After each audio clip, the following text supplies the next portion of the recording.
അതെന്റെ ഒരു ഫ്രണ്ടിന് വേണ്ടിയാ. ഒരു ഡയറക്ട് മാർക്കറ്റിംഗ് നെറ്റ്വർക്കിലെ ആള്. 4-5 പേരെ ആഡ് ചെയ്യണം. ഓരോരുത്തരും 25,000 രൂപ വെച്ച് ഇൻവെസ്റ്റ് ചെയ്യണം. വിമലയ്ക്ക് താല്പര്യമുള്ള സ്ഥിതിക്ക് ഞാനിനി വേറെ ആളെ അന്വേഷിക്കുന്നില്ല. ഈ ഡയറക്റ്റ് മാർക്കറ്റിംഗോ? അതെ. വിമലയ്ക്ക് താല്പര്യമുള്ള സാധനങ്ങളാ. General knowledge books. കഥ എഴുതാൻ ഉപകരിക്കും. ഞാനാണെങ്കിലേ അത് എന്തോ ദാ വരുന്നു. ആരാ വിളിച്ചത്? അതോ അച്ഛനാ. വിമലയല്ലേ പറഞ്ഞത് ഫ്ലാറ്റിൽ ആരുമില്ലെന്ന്? ശരിയാ, അച്ഛൻ താഴേന്ന് വിളിച്ചതാ. എന്നിട്ട് ഞാൻ കേട്ടില്ലല്ലോ വിളി. എന്തോ ദാ വരുന്നു. ഇതേ കേട്ടില്ലേ? ഞാൻ കേട്ടു. ഞാൻ പോട്ടെ. അപ്പൊ കഥ പറയണ്ടേ? അത് ഇനി സമയമുണ്ടല്ലോ. പിന്നെ ശരി, പോട്ടെ.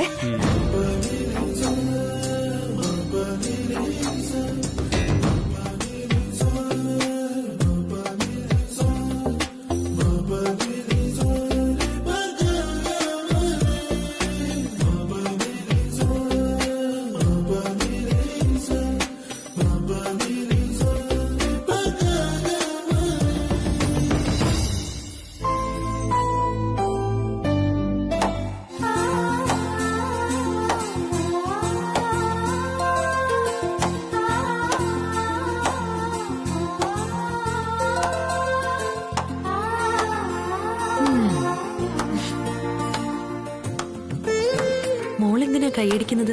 അയ്യോ, ഞാൻ കൈയടിച്ചതല്ല. കുറച്ച് പൊടി കയ്യിലുണ്ടായിരുന്നു, അതിങ്ങനെ തട്ടിക്കളഞ്ഞതാ. നിളയുടെ ഫ്രണ്ട് പോയോ? ആ, ഒരു സീരിയസ് പ്രശ്നത്തിലാ അവള്. അവൾക്കാണെങ്കിൽ ഒരാളോട് മുടിഞ്ഞ പ്രേമം. ആളാണെങ്കിൽ ഇങ്ങോട്ട് അങ്ങനെ ഒന്നും കാണിച്ചിട്ടില്ല. ഈ ഉള്ളിലുള്ള ഇഷ്ടം എങ്ങനെ കാണിക്കണോന്നറിയാതെ വിഷമിക്കുക അവള്. എന്ത് ചെയ്യാനാ അമ്മേ? എന്തേലും പോകുമ്പോഴുണ്ടോ അവളെ ഹെൽപ്പ് ചെയ്യാൻ വേണ്ടി? എനിക്കതൊന്നും അറിയില്ല മോളെ. ആ, മനസ്സിലാവേണ്ടവർക്ക് മനസ്സിലായില്ലെങ്കിൽ പിന്നെ എന്ത് ചെയ്തിട്ട് എന്താ കാര്യം അല്ലേ? അമ്മേ നോക്കിയമ്മേ, ഞാൻ എന്താ വാങ്ങിച്ചോണ്ടെന്ന്. നിങ്ങളല്ലേ പറഞ്ഞത് എനിക്ക് പച്ചക്കറി വാങ്ങാനൊന്നും അറിയില്ലെന്ന്. 100 രൂപയ്ക്ക് ആവശ്യത്തിന് പച്ചക്കറി ഉണ്ട്. നോക്കട്ടെ. അയ്യേ, ഇതെന്താ കുറെ ചീരയും ഇഞ്ചിയും കിഴങ്ങും ഒക്കെ മാത്രം. ശരിയായില്ലേ അമ്മേ? മോനെ, ചീരയൊക്കെ ഒരുപാട് വാങ്ങി വെച്ചാ കേടായി പോവും. കുറച്ചല്ലേ നമുക്ക് ഉപയോഗിക്കാൻ പറ്റൂ. കറിവേപ്പിലയും പുതിനയിലയൊക്കെ അതുപോലെ തന്നെയാ. ഇഞ്ചി 100-200 ഗ്രാമൊക്കെ വാങ്ങിയാൽ മതി, കുറെ കാലത്തേക്ക് ഉപയോഗിക്കാൻ പറ്റും. അതെ, ഇതിലൊക്കെ എന്തെങ്കിലും സംശയം ഉണ്ടെങ്കിൽ അരവിന്ദ് സാറിനോട് ചോദിക്കും. ഫുഡിനെയും പച്ചക്കറിയൊക്കെ പറ്റി ഇദ്ദേഹത്തെക്കാൾ കൂടുതൽ വേറെ ആർക്കൊന്നും അറിയില്ലല്ലോ. നിങ്ങളോ? വേണ്ട, ഇതേപ്പറ്റി കൂടുതൽ ജഡ്ജ്മെന്റ് ഒന്നും വേണ്ട. ഞാൻ തോറ്റു എല്ലാ അർത്ഥത്തിലും.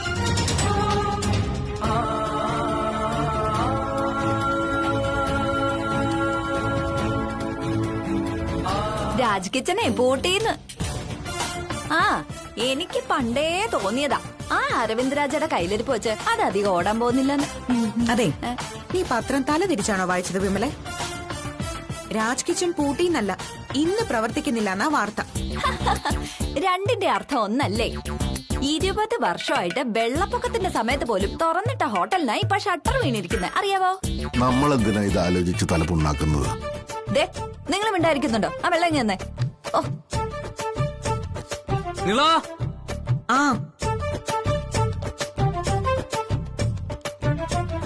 എനിക്ക് തോന്നുന്നതേ ഫുഡ് സേഫ്റ്റിക്കാര് നോട്ടീസ് കൊടുത്ത് പൂട്ടിച്ചതായിരിക്കുന്ന.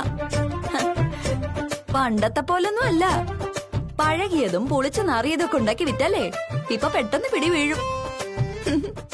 അങ്ങനെ എത്ര കൊമ്പന്മാര് വീണിരിക്കുന്നു. ഇതോടെ തീർന്നു അരവിന്ദ് രാജയുടെ ജാടയും പൊങ്ങച്ചോ എല്ലാം. എന്തായിരുന്നു സെലിബ്രിറ്റി ഷെഫ്. ടിവിയിലെ പ്രോഗ്രാം അവതരിപ്പിക്കാൻ പോയിട്ടേ അയാൾ ഇനി എങ്ങനെയാ 4 ആളുടെ മുഖത്ത് നോക്കുന്നത്? അതങ്ങനെയല്ല വിമലെ. എന്നോട് അദ്ദേഹം പറഞ്ഞു എന്തെങ്കിലും ഒരു റെസിപ്പി പഠിപ്പിച്ചു കൊടുക്കാൻ. ഞാൻ പറ്റില്ല എന്ന് പറഞ്ഞപ്പോഴത്തേക്കും അദ്ദേഹം ഹോട്ടലിൽ പൂട്ടിയിടാൻ തീരുമാനിച്ചു.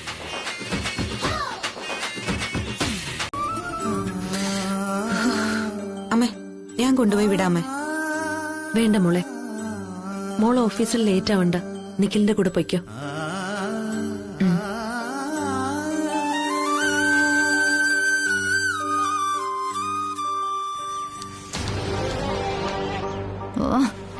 ഈ മീര ചേച്ചി ഇത് എവിടെ പോയി കിടക്ക? കാണുന്നുമില്ലല്ലോ. താമസമുണ്ടോ ചേച്ചി? ആരോടോ തന്റെ ചേച്ചി? Call me ma'am. ശരി മാഡം, താമസമുണ്ടോ? ഒരാളുകൂടി വരാനുണ്ട്. ആ പിന്നെ എന്നെ രാജ് കിച്ചണിന് പുറകിലുള്ള റോഡിൽ വിട്ടാ മതി. കൂടെ വരുന്ന ആളെ ആഴിമലയിലും. ആഴിമലയിലോ? അവിടെ എത്താൻ 1-2 മണിക്കൂർ പിടിക്കും മാഡം. ആണോ? ചോദിക്കുന്ന കാശ് തരുന്നില്ലേ? താൻ ഓടാൻ വേണ്ടിയല്ലേ ഈ സാധനം കൊണ്ട് കിടക്കുന്നത്? പറഞ്ഞ കേട്ടാ മതി. ശരി മാഡം.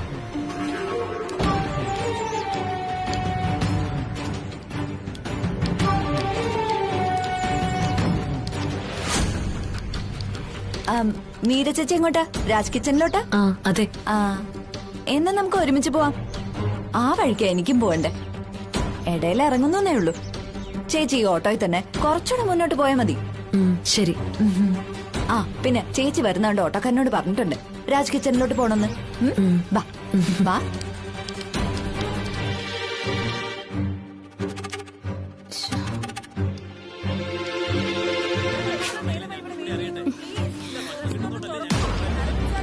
സർ, പുറത്ത് പിന്നെ ആള് കൂടി വരുവാ. 11 മണിയാവാറായി. ഞാൻ റെസ്റ്റോറന്റ് തുറക്കട്ടെ? 5 മിനിറ്റ് ബാക്കിയുണ്ട് 11 ആവാൻ. ഓ, ഇനിയുള്ള ജീവിതം തീരുമാനിക്കുന്ന 5 മിനിറ്റ്. ശ്ശോ.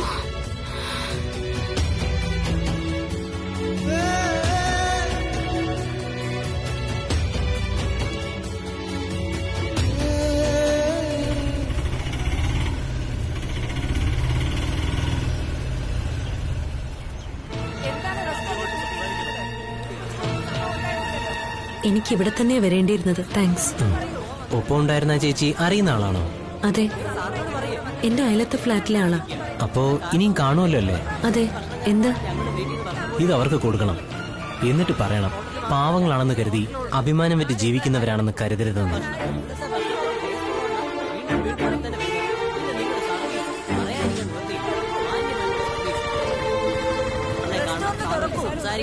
എന്താന്ന് വെച്ചാൽ ഇതിനൊരു തീരുമാനം ഉണ്ടാക്കിയേ പറ്റൂ. നിങ്ങൾ ദയവ് തുറക്കുന്നേ. നിങ്ങൾ ഞങ്ങളെ തമ്മിൽ ഒരു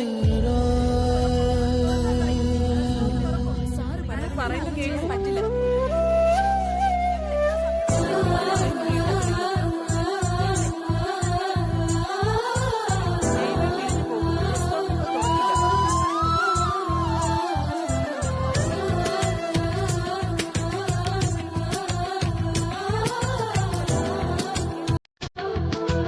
ആരൊപ്പം ഉള്ളപ്പോഴാണോ മനസ്സ് ശാന്തമാകുന്നത്, ആ ആളാണ് സുഹൃത്ത്.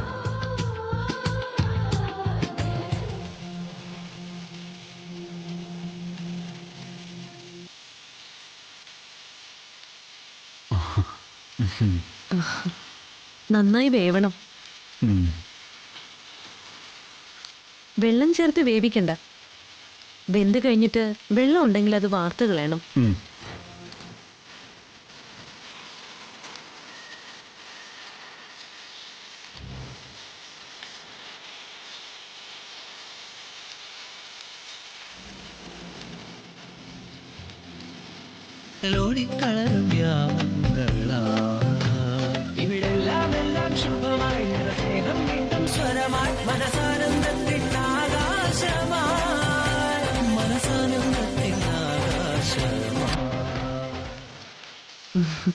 കഴിഞ്ഞു. ഇനി പാത്രം തരൂ. ജിസേൽ,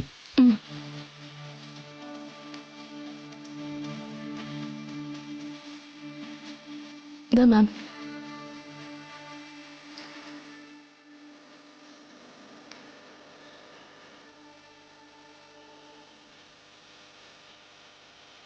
കഴിച്ചു നോക്കൂ.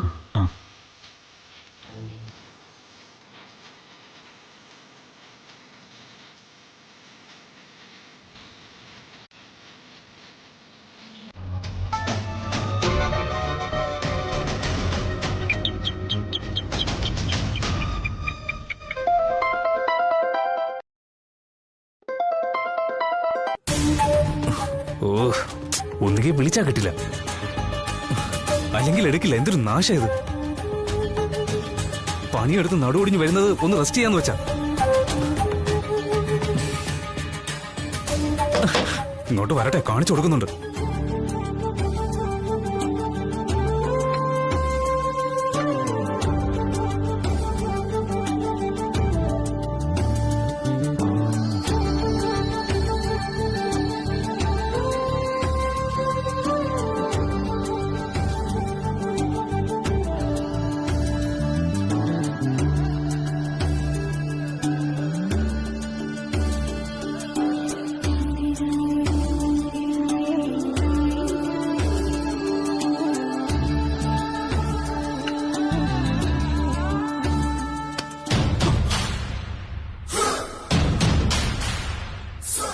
മിലി അത് കൊടുത്തേ.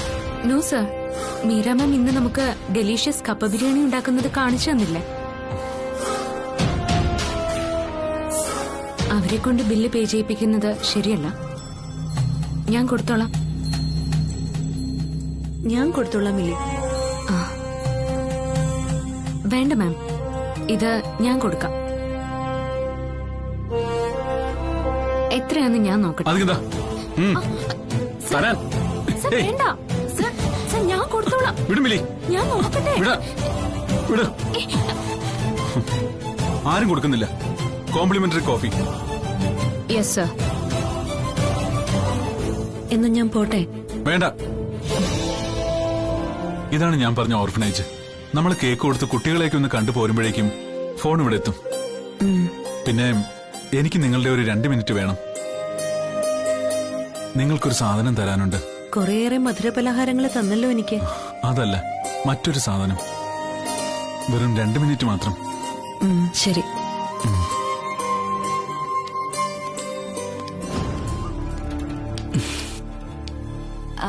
പക്ഷേ നമ്മുടെ മീര ചേച്ചി അങ്ങനെയൊന്നും അല്ല കേട്ടോ. ചേച്ചി അങ്ങനെ കറങ്ങാനൊന്നും പോവാറില്ല. പിന്നെ വല്ലപ്പോഴും പുറത്തോട്ട് ഇറങ്ങിയ ആ മാർക്കറ്റ് വരെ, അല്ലെങ്കിൽ രാജ് കിച്ചൻ വരെ. രാജ് കിച്ചനിലോ? ആ, നമ്മുടെ അരവിന്ദ് രാജ ഉണ്ടല്ലോ, അദ്ദേഹത്തിന്റെ കാര്യവും ഇതേപോലെയാ. ഭയങ്കര തിരക്കുള്ള ആളല്ലേ. കക്ഷിക്കും പുറത്തൊന്നും പോവാൻ സമയം കിട്ടാറില്ല. പിന്നെ വല്ലപ്പോഴും ഇങ്ങോട്ടൊക്കെ ഒന്ന് വന്നാലായി. അതല്ലെങ്കിൽ നമ്മുടെ മീര ചേച്ചി പോകുന്ന മാർക്കറ്റിലോട്ട്. മാർക്കറ്റിലോ? ആ അതെ, ആ റെസ്റ്റോറന്റിലേക്കുള്ള പച്ചക്കറി വാങ്ങുന്നത് ഈ മാർക്കറ്റിൽ നിന്നാ. അതുണ്ടല്ലോ ഈ അരവിന്ദ് രാജ നേരിട്ട്.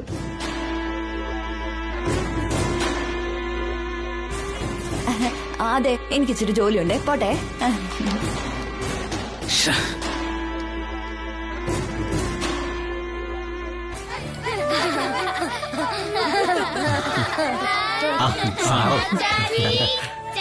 മക്കളെ, അദ്ദേഹത്തെ ഡിസ്റ്റർബ് ചെയ്യാതെ മക്കളെ. അതിങ്ങ് തന്നോളൂ സാർ. ഏയ്, ഇതൊക്കെ ഒരു ഡിസ്റ്റർബൻസ് ആണോ? മീരമ്മ, ഈ കേക്ക് കൊടുക്ക്. ഇതാണ് നമ്മുടെ ബർത്ത്ഡേ ഗേൾ.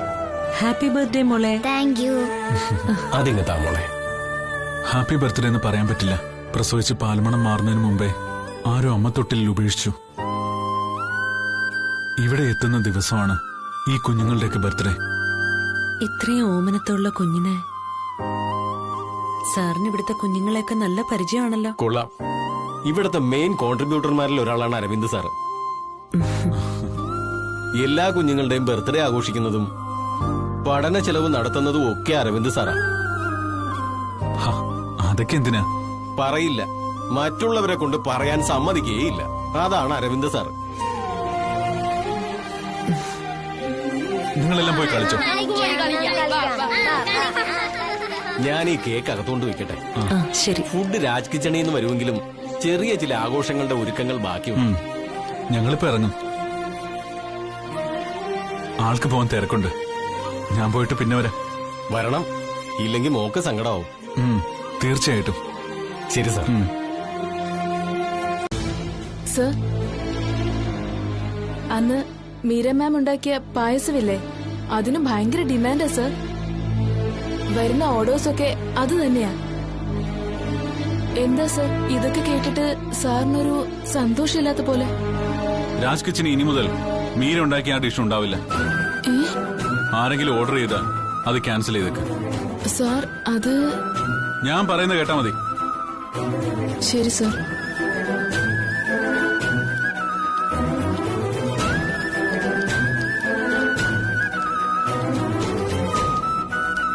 സർ, കോഫി വേണ്ട. സാറിന് ഈ സമയത്തൊരു കോഫി പതിവുള്ളതാണല്ലോ. അല്ലെങ്കിൽ ഒരു ഉഷാറുണ്ടാവില്ല എന്നല്ലേ പറയാറ്? എനിക്ക് തോന്നുമ്പോ ഞാൻ കോഫി കുടിക്കും, ചിലപ്പോ കുടിക്കാതിരിക്കും. അതെന്റെ ഇഷ്ടം.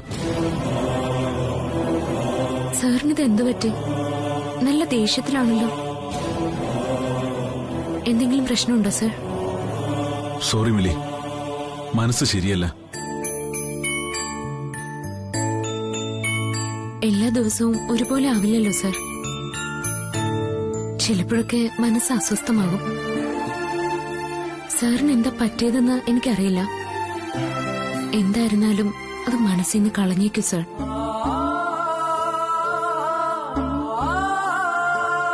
ഞങ്ങൾക്ക് എന്തെങ്കിലും പ്രോബ്ലംസ് ഉണ്ടാവുമ്പോ സാറിന്റെ വാക്കുകൾ ഞങ്ങൾക്ക് വളരെ ആശ്വാസം തരാറുണ്ട്. ഇവിടെ ഞാൻ എന്താ പറയേണ്ടതെന്ന് എനിക്കറിയില്ല. മനസ്സിൽ എന്തെങ്കിലും വിഷമം ഉണ്ടാവുമ്പോ അത് മറ്റൊരാളോട് ഷെയർ ചെയ്യുമ്പോ കുറച്ച് റിലാക്സേഷൻ വരും. നമ്മുടെ മനസ്സ് കാം ആൻഡ് ക്വയറ്റ് ആയിരിക്കും. എന്ത് കാര്യവും സാറിന് എന്നോട് ഷെയർ ചെയ്യാം. സാർ ഇങ്ങനെ സാഡായി ഇരിക്കുമ്പോ എനിക്ക് എന്തോ പോലെ. ശരി, അപ്പൊ അമ്മയാണോ നിന്റെ ശത്രു? അവര് കുറച്ച് മര്യാദ പഠിക്കാനുണ്ട്. നിഖിൽ ഡേ, നിന്നോട് ഞാൻ പല പ്രാവശ്യം പറഞ്ഞിട്ടുണ്ട് അമ്മ ഇങ്ങനെ അവരെ ഇവരൊന്നും വിളിക്കരുതെന്ന്. വിളിക്കാതിരിക്കണമെങ്കിലേ ഓരോരുത്തരും ഇരിക്കേണ്ടടുത്ത് ഇരിക്കണം. പ്രായത്തിനനുസരിച്ചുള്ള പക്വത കാണിക്കണം.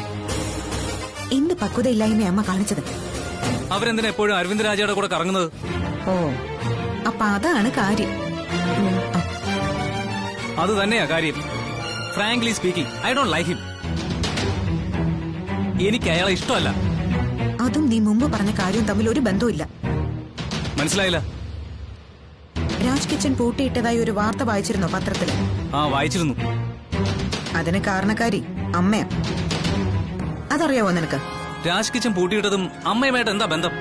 കഴിഞ്ഞ ദിവസം അരവിന്ദ് രാജ് ഇവിടെ വന്നപ്പോ നീ ഉണ്ടായിരുന്നല്ലോ. രാജ് കിച്ചന്റെ മെനുവിൽ ഉൾപ്പെടുത്താൻ പുതിയൊരു റെസിപ്പി പഠിപ്പിക്കണമെന്ന് അമ്മയോട് റിക്വസ്റ്റ് ചെയ്യാനാണ് അരവിന്ദ് രാജ വന്നത്. അമ്മ അപ്പൊ പറഞ്ഞ മറുപടി എന്താണെന്ന് അറിയോ? ഞാൻ എങ്ങനെ അറിയാനെന്നതാ? എന്നാ അറിഞ്ഞു പഠിപ്പിക്കാൻ പറ്റില്ലെന്ന്. എന്തുകൊണ്ടാ അങ്ങനെ പറഞ്ഞെന്നറിയോ? നീ കാര്യം പറഞ്ഞതാ. നിന്നെ പേടിച്ച്. നീ മുത്തശ്ശനൊക്കെ എന്ത് പറയുമെന്ന് പേടിച്ച്. വിമല, ഞാനേ നിങ്ങളുടെ അങ്ങോട്ട് വരാനിരിക്കുകയായിരുന്നു. എല്ലാവരെയും അത്താഴത്തിന് ക്ഷണിക്കാനാ. ഇന്ന് ചൈനീസ് ഡിഷസ് ഒക്കെ വരുത്തുന്നുണ്ട്. എന്താണാവോ വിശേഷം? പ്രത്യേകിച്ച് വിശേഷമൊന്നുമില്ല. എല്ലാവരും കൂടി കുറച്ചു സമയം ഒരുമിച്ചിരിക്കാന്ന് വിചാരിച്ചു. അല്ല, അവിടെ പ്രശ്നമൊന്നും ഇല്ലല്ലോ അല്ലേ? എന്ത് പ്രശ്നം? അല്ല, നിഖിലിനെ ഞാൻ ഫ്ലാറ്റിന്റെ പരിസരത്ത് വെച്ച് കണ്ടിരുന്നു. ആകെ മൂഡ് ഓഫ് ആയിരുന്നു. മീര ചേച്ചി വന്നില്ലെന്നോ എങ്ങാണ്ടോ പോയെന്നോ എന്തോ. ഓ, അപ്പോ അതാണ് കാര്യം. എന്ത്? ഒന്നുമില്ല. ഗോപിച്ച, അപ്പൊ അത്താഴത്തിനുണ്ടാവില്ലേ? ഉറപ്പായിട്ടും വരുമ്പോളെ. ചൈനീസ് ഭക്ഷണം കഴിച്ചിട്ട് എത്ര നാളായി. ഭക്ഷണം കാണാതെ കിടക്കുന്നൊരു പട്ടിണി കോലം. നേതാമ്മയോട് ഞാൻ പറയണോ ഇനി? ഞാൻ കൂട്ടിക്കൊണ്ട് വന്നോളാം മോളെ. അതെ, ഇവിടെ വെള്ളം ഇറക്കി നിൽക്കാതെ കയറി പോയെ. ചെല്ലിപ്പോ. നോക്കിക്കൊണ്ട് നിൽക്കുന്നു. അതെ, അവരുടെ കാര്യം എനിക്കറിയത്തില്ല. എനിക്ക് വരാൻ പറ്റുമെന്ന് തോന്നുന്നില്ല. എനിക്ക് അർജന്റായിട്ട് ചില ജോലികൾ ചെയ്തു തീർക്കാനുണ്ട്. അയ്യോ, ആര് വന്നില്ലെങ്കിലും നീ വരാതിരിക്കരുത്. നീയാ ഇന്ന് ഞങ്ങളുടെ സ്പെഷ്യൽ ഗസ്റ്റ്. മീരച്ചേച്ചി, ഞാൻ അങ്ങോട്ട് വരട്ടെ? ഗോപിച്ചനും ലതാമ എവിടെ? എന്റെ മീരച്ചി, ഈ പ്രായത്തിൽ അവർക്ക് ചൈനീസ് ഫുഡൊന്നും ദഹിക്കാൻ പോകുന്നില്ല. പിന്നെ ആശുപത്രി ഓറും ഞാൻ തന്നെ നടക്കേണ്ടി വരും. പിന്നെ വീട്ടുജോലി എടുക്കാനൊന്നും ആളുണ്ടാവില്ലല്ലോ അല്ലേ വിമല? നീ വാ.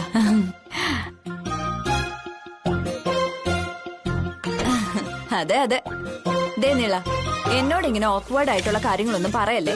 ഞാൻ നല്ല കുടുംബത്തിൽ പറഞ്ഞവളാ. ഓക്വേർഡോ? അതെന്താ അത്? അതമ്മേ ഓക്വേർഡേ എന്നുവെച്ചാ ഈ നീരസമൊക്കെ ഉണ്ടാക്കുന്ന.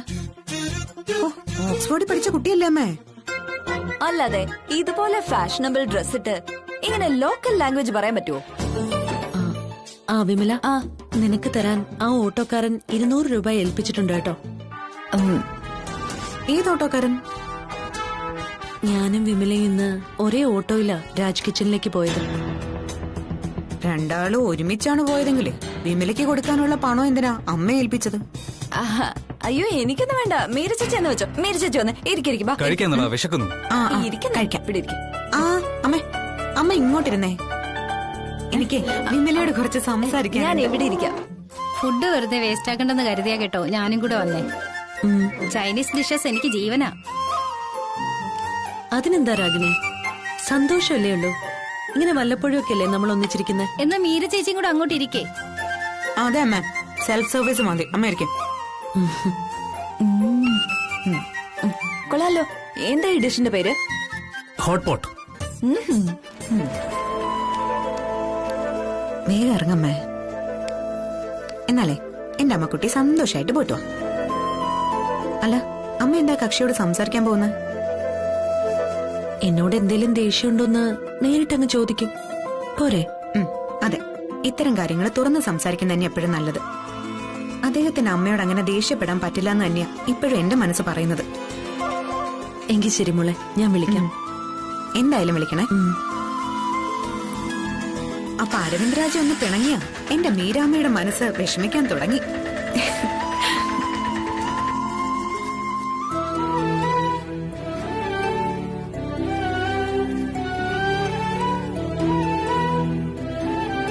Good morning ma'am.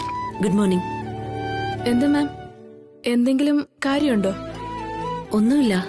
പിന്നെ സാറിനെ ഒന്ന് കാണാൻ വന്നതാ. ഓ, സാറ് പറഞ്ഞു ഇവിടെ വരാൻ, അതാ ഞാൻ വന്നത്. ആക്ച്വലി സാറ് വന്നിട്ടില്ല. എന്തെങ്കിലും പറയാനുണ്ടെങ്കിൽ ഞാൻ ഫോൺ ചെയ്ത് പറയാം. സത്യം പറയാലോ, എനിക്ക് ആകെ ടെൻഷൻ ആവുന്നു.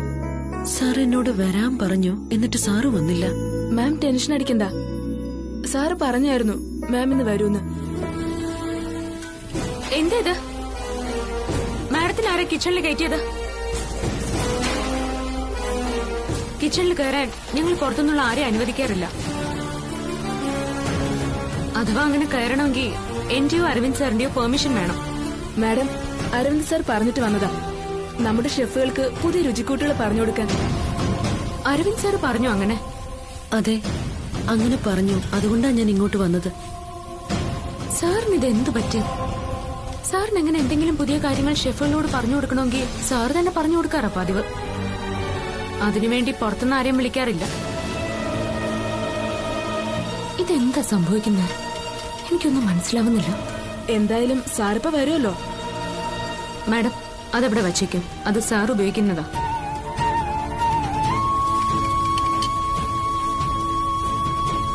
ഞാനേ സാറ് വന്നോ നോക്കിട്ട് വരാം.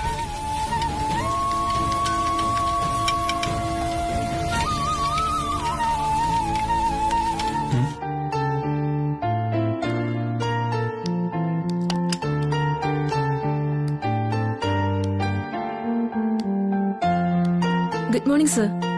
മോർണിംഗ് സർ, മാം വന്നിട്ടുണ്ട്. ആര്? മീര മാം.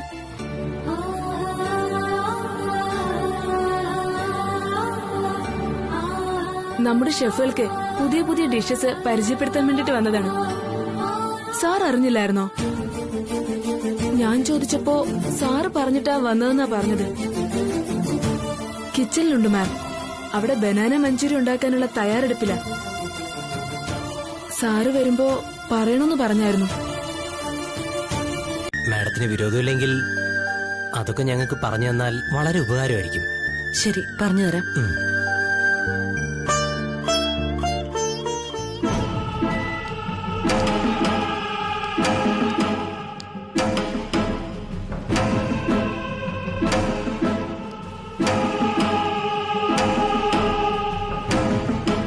സാർ എന്താ ഫോൺ എടുക്കാത്ത?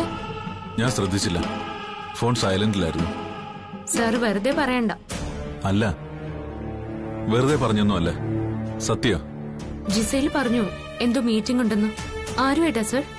അത് പിന്നെ ചെന്നൈയിലെ KPG കമ്പനിയുടെ ജനറൽ മാനേജറുമായിട്ട് ഇന്നൊരു മീറ്റിംഗ് വെച്ചിരുന്നു. അതിനെക്കുറിച്ച് പറഞ്ഞതായിരിക്കും. ആ, അതെനിക്ക് ഓർമ്മയുണ്ട് സർ. ജിസയിൽ വന്ന് മീറ്റിംഗിലാണെന്ന് പറഞ്ഞപ്പോ ഞാൻ കരുതി അവരിവിടെ എത്തിയെന്ന്. അങ്ങനെ എന്തെങ്കിലും മീറ്റിംഗ് ഉണ്ടെങ്കിൽ സാർ എന്നെ വിളിക്കാറുണ്ടല്ലോ. ഇന്ന് സാറിന്റെ കോള് വന്നതുമില്ല. സാധാരണ ഇവിടെ എത്തിയാലുടൻ എന്നെ വിളിക്കുന്നൊരു പതിവുണ്ടല്ലോ. ഇന്ന് ആ പതിവ് മറന്നുപോയതുകൊണ്ടാ ഞാൻ അങ്ങോട്ട് വിളിച്ചത്. എന്നിട്ട് എന്റെ കോള് പോലും അറ്റൻഡ് ചെയ്തില്ല. എന്താ സർ, എന്തെങ്കിലും പ്രോബ്ലം ഉണ്ടോ? ഏയ്, ഒന്നുമില്ല. ആ, പിന്നെ സാറ് പറഞ്ഞിട്ട് വന്നതാണെന്നും പറഞ്ഞ ആ മീര മാഡം വന്ന് നമ്മുടെ ഷെഫുകൾക്ക് അവരുടെ എന്തോ പുതിയൊരു ഡിഷ് പരിചയപ്പെടുത്തുക. സാറ് വരുന്നില്ലേ? ഇല്ല, ഞാൻ വരുന്നില്ല. പിന്നെ ഞാനിവിടെ ഉള്ള കാര്യം തൽക്കാലം അവരോട് പറയണ്ട. ആര് ചോദിച്ചാലും ഞാനിവിടെ ഇല്ല, കുറച്ച് തിരക്കിലാണെന്ന് പറഞ്ഞാൽ മതി. അവരെ കാണാതിരിക്കാൻ വേണ്ടി മാത്രം എന്തെങ്കിലും പ്രശ്നമുണ്ടോ സർ? ഏയ്, അങ്ങനൊന്നുമില്ല. മീര പോയോ? ഇല്ല സർ, അവരും അവിടെ നിപ്പുണ്ട്. എന്നാ ഞാനിപ്പോ അങ്ങോട്ടൊന്നും ശരിയാവില്ല. ഇപ്പൊ ഞാനിവിടെ ഉണ്ടെന്ന് മീര മനസ്സിലാക്കിയ അവർ ചിലപ്പോ എന്നെ കാണാൻ കയറി വരും. എനിക്കവരെ കാണണ്ട. ക്ലയന്റിനോട് മീറ്റിംഗ് മറ്റൊരു ദിവസത്തേക്ക് മാറ്റിയെന്ന് പറ. സർ, വലിയൊരു കോൺട്രാക്ടിന്റെ കാര്യം സംസാരിക്കാൻ വേണ്ടി വന്നതല്ലേ? മീര മാഡത്തിന്റെ പേരിൽ ആ മീറ്റിംഗ് ഒഴിവാക്കണോ? എനിക്ക് എന്ത് നഷ്ടം വന്നാലും സാരമില്ല. പക്ഷെ മീര എന്നെ കാണരുത്. Okay sir.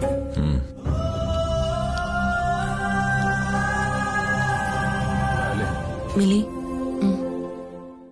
എന്നാ ഞാൻ ഇറങ്ങട്ടെ.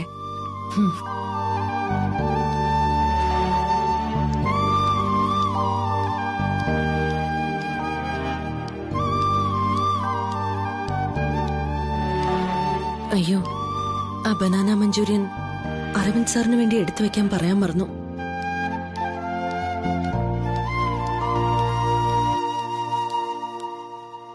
മീര മാഡത്തിന് ഒരു സംശയം തോന്നാത്ത രീതിയിലാ ഞങ്ങൾ കാര്യങ്ങൾ കൈകാര്യം ചെയ്തത്.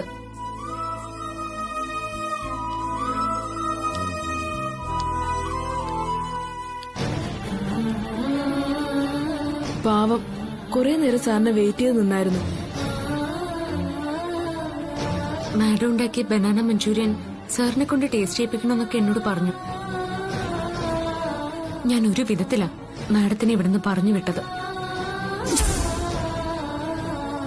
അതേതായാലും നന്നായി.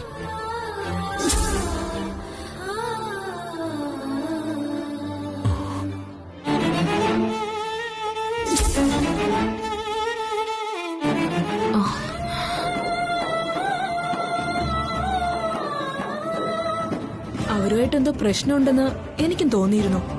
മീര മാം വന്നിട്ടുണ്ടെന്ന് പറഞ്ഞപ്പോ സാറിന്റെ മുഖം മാറുന്നത് ഞാൻ ശ്രദ്ധിച്ചിരുന്നു. അവരെ കാണണ്ടെന്ന് കരുതി മാത്രം ചെന്നൈയിൽ നിന്ന് വന്ന ക്ലയൻസിന്റെ മീറ്റിംഗ് പോലും സാർ ക്യാൻസൽ ചെയ്തത്. അതിനും മാത്രം അവർ തമ്മിൽ എന്ത് പ്രശ്നമാണെന്ന് എത്ര ചിന്തിച്ചിട്ടും മനസ്സിലാവാത്ത. സാർ തന്നെയാണല്ലോ അവരുണ്ടാക്കുന്നതൊക്കെ അസാധ്യ ടേസ്റ്റ് ഉള്ളതാ, അവരിവിടെ വന്ന് നമ്മുടെ ഷെഫുകൾക്കൊക്കെ ട്രെയിനിങ് കൊടുക്കണമെന്നൊക്കെ പറഞ്ഞത്. ഇവിടുത്തെ ഒരു ഡിഷിന്റെ പേര് പോലും മീര സ്വീറ്റി എന്നല്ലേ? നീ പറഞ്ഞതൊക്കെ ശരിയാ, പക്ഷെ മീര സ്വീറ്റി ഇനി ഇവിടെ വേണ്ടെന്നല്ലേ അരവിന്ദ് സാർ പറഞ്ഞത്? എല്ലാം കൂടി കൂട്ടിച്ചേർത്ത് വായിക്കുമ്പോൾ എന്താ സാറിന്റെ പ്രശ്നമെന്ന് ചെറുതായിട്ട് എനിക്ക് പിടിയിട്ടുന്നുണ്ട്. എന്തായാലും ഒരു കാര്യം ഉറപ്പാ, ഇന്ന് സാർ എന്നോട് ചൂടായതിന് കാരണം അവരാ, ആ മീര മാഡം.